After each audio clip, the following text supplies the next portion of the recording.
Thoughts, boiling in the sacred cauldron of my mind, mixing dreams and reality with a spoon of humility, trying to produce this dish called hope. And I'm hoping that this time I'd have something to sink my teeth into, even though I should probably go on a diet. But for this feast, I'm already contemplating seconds. See, I'm seconds away from being fed up.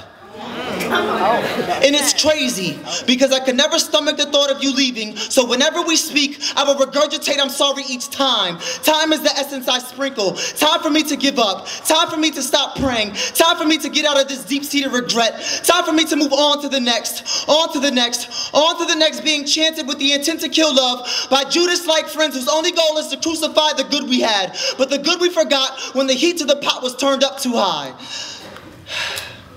See, I must admit, we both allowed our tempers to get the best of us, but the burning desire to be right will make the sweetest words hard to swallow. And I now understand that a scorned woman will always leave a bitter aftertaste. So, I continue to stir humbly.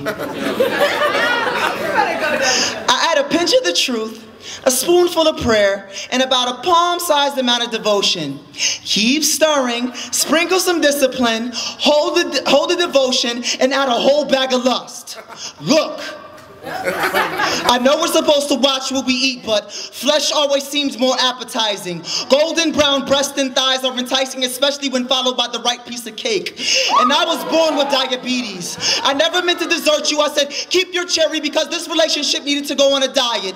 Yes, I was about to die. It was getting crazy how ridiculously rotten my sweet tooth had become, and all I could think about was the fact that I wanted to get into your cavity. See, you were the sweetest person I knew.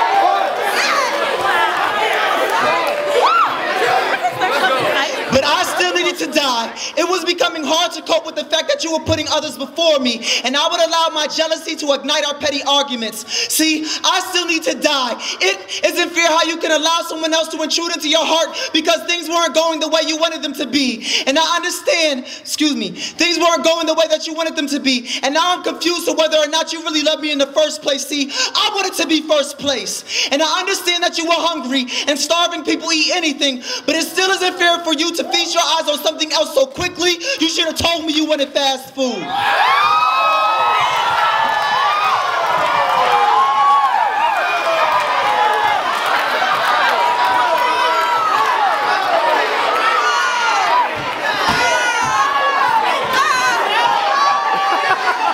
But I hear a voice saying, Darchell, you still need to die. It isn't fair how I was killed to save you. And if relationships are 50-50, then tell me, where is your cross? And if you think you can meet me halfway, then okay, try to jump up to the nearest cloud and you'll soon find out that you'll always fall short, which means love isn't reciprocated.